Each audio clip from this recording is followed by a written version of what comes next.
Hi there, coaches. My name is Rich Hargitt. I'm the head football coach at Emmett High School in Emmett, Idaho, and I'm also the lead consultant for coaches all over the country with the surface to air system.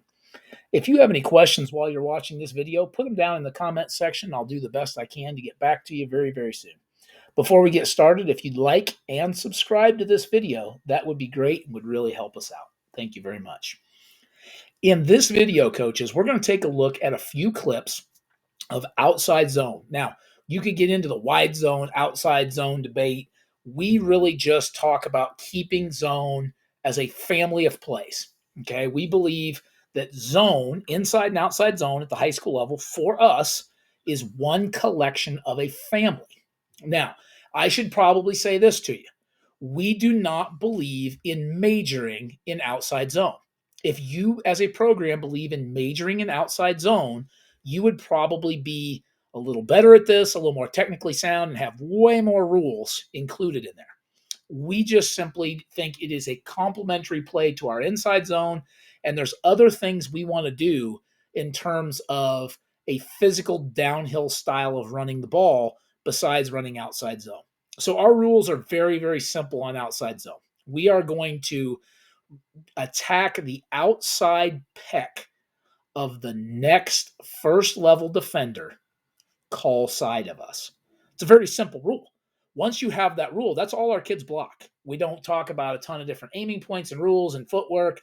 Our footwork comes off that.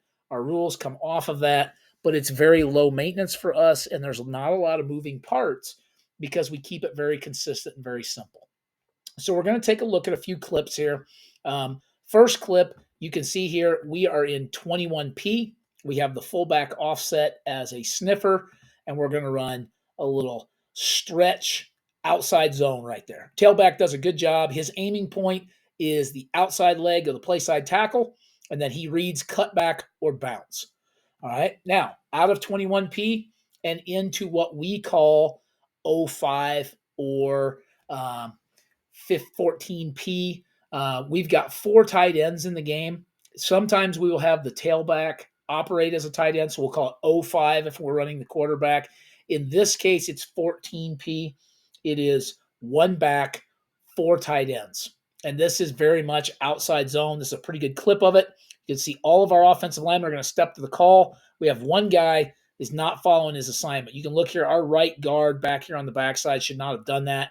He actually steps back. I don't love the center's technique either. Definition of high school football. Front side's much better, but he steps over. Okay, we're going to get what we call a text call right there.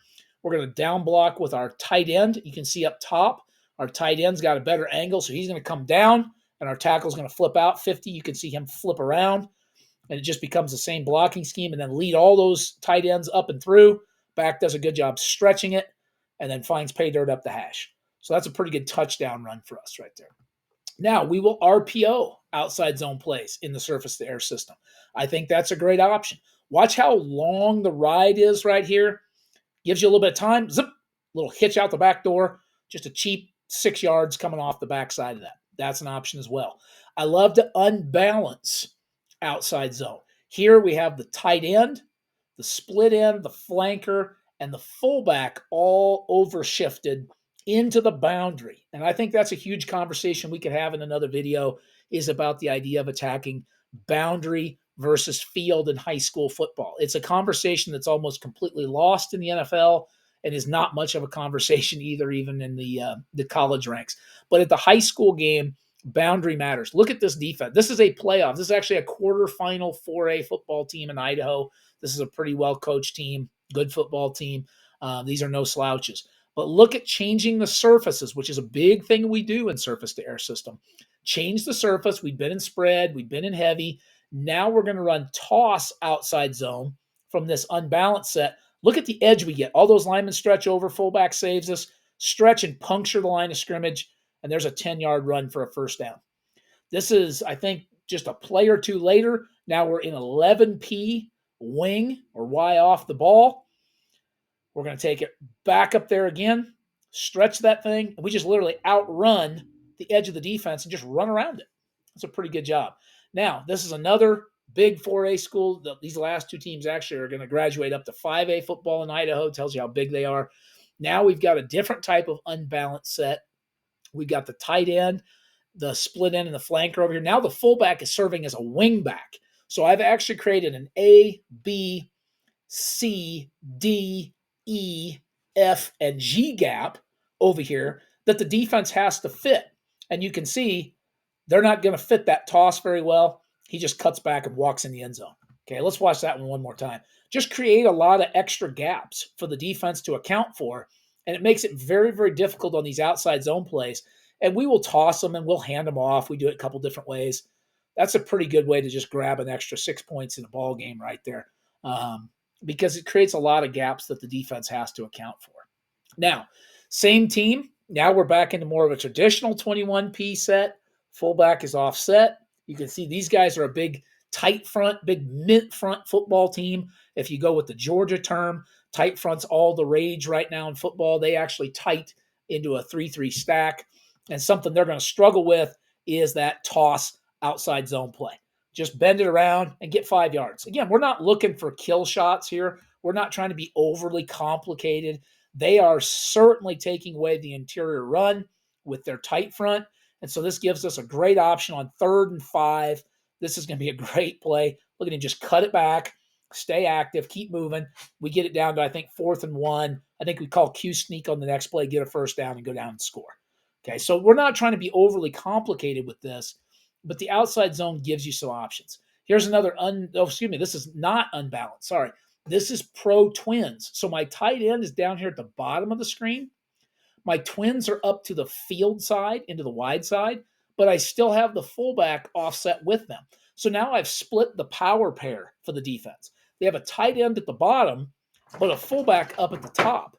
And that's a completely different structural arrangement than they've seen. And now we're going to toss the outside zone. And you can see our back starts to sell like he's going to come downhill. Watch this again. He's going to take the toss, goes wide, and then right here sells he's going to come downhill, decides better of it, steps and bounces it back out, and then run around there and pick up 4 or 5 yards. Get us to 3rd and short. Give us a chance to pick up that first down. Now here we are again. We're back into a more standard structure set for us. We're going to have the 2 fullback alignment. So we're going to be in that 14P set. I really like the 14P set because there's such a huge power counter alert that goes on for the defense right there. They have to be cognizant of the fact that we could run A gap power here, or we could counter back, or I could run sweep, or I could run ISO. There's a lot of options in play right here. And one of them they didn't account for is just outside zone with 3 of the 4 tight ends working their angles. Look at that back's patience. That's the key too. You can't have an over anxious running back on outside zone. And if you jump onto the Surface to Air System website, you can see some more ways we run outside zone and how we teach the finer points of technique and hand placement. And all those things are on our website if you head over to www.surfacetoairsystem.com.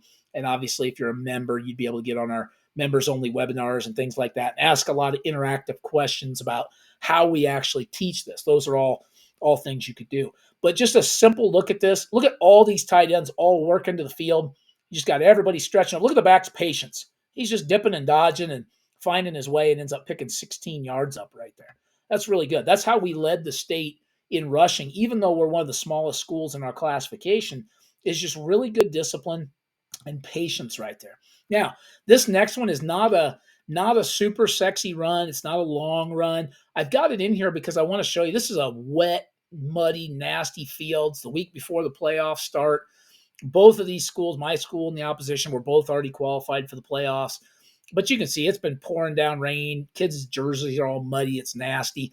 We're going to get in 13P right here.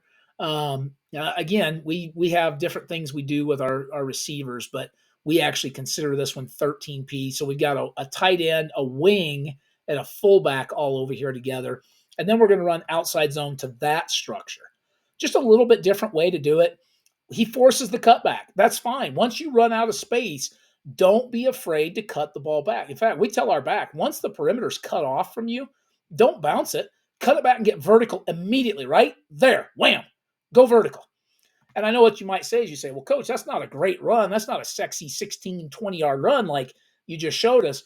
No, it's a wet, muddy, nasty field in playoff football time. And we got 3 or 4 yards on 1st and 10. That is a dadgum win here, guys.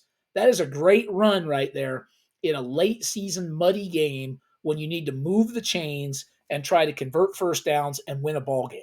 So I consider that a pretty successful run right there. All right, coaches, I hope this outside zone conversation has been helpful for you.